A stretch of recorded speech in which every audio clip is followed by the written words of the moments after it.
আসসালামু আলাইকুম। কে কে ফুলের পাকোড়া খেয়েছেন? যদি না খেয়ে থাকেন ভিডিওটা দেখার পর আর দেরি নয়, অবশ্যই আপনার বাসায় ট্রাই করবেন। এই ফুলটা কিন্তু বাজারে এখন সচরাচর পাওয়া যাচ্ছে, এই সময়ই পাওয়া যায়। এর জন্য নিয়েছি দুই রকমের ডাল, মসুর ডাল ও খেসারির ডাল। আপনারা চাইলে মুগের ডালও অ্যাড করতে পারেন। ভিজিয়ে রাখবো ঘন্টাখানেক। একেবারে ভিজে গেছে। এখন দিব কাঁচামরিচ কয়েকটা, রসুনের কোয়া ও আদা। কি ফুল? শাপলা ফুল। এর আগে আপনাদের মাঝে শেয়ার করছি আমি শাপলার ডাটার একটা রেসিপি। আজকে ফুল দিয়ে বড়া বানানো দেখাবো। একটু একটু করে ডাটা রেখে এটা কেটে নিতে হবে, আর সবুজ পাতাটা নেওয়া যাবে না। আমি চাকু দিয়ে কাটলাম, আপনারা চাইলে কেচি দিয়ে কেটে নিতে পারেন। আপনাদের মনে প্রশ্ন আসতে পারে ফুলের পাকোড়া আবার কেমন লাগবে, খেতে ভালো লাগবে কি না? লাগবে, আপনারা অবশ্যই এটা ট্রাই করবেন। ডালটা আমি শিলপাটায় বেটে নিয়েছি, আপনারা চাইলে ব্লেন্ডারে ব্লেন্ড করে নিতে পারেন।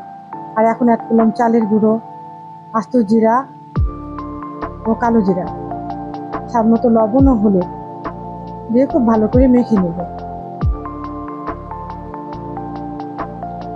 এখন একটু ধৈর্য ধরে পাতাগুলোর ভিতরে দিতে হবে, ডাল দিয়ে পাপড়ির ভিতরে ভিতরে দিতে হবে। আর যদি আপনাদেরকে সেটা কঠিন মনে হয়, তাহলে ডালে কুচি কুচি করে কেটে দিয়েও বড়াটা বানিয়ে নিতে পারেন।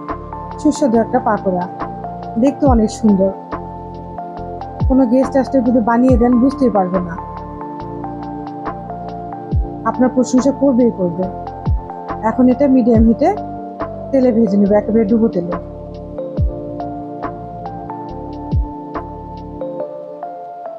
মিডিয়াম হিটে এই জন্যই করবো যেন পাপড়িগুলো সহ সেদ্ধ হয়, কারণ ভিতরে ভিতরে আমি দিয়েছি, এটা সেদ্ধ হতে একটু সময় লাগবে। একেবারে মচমচে একটা পাকোড়া।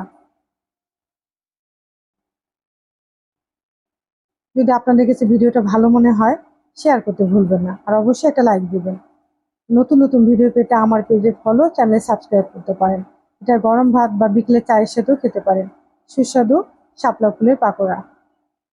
কেমন হলো কমেন্টে জানাবেন।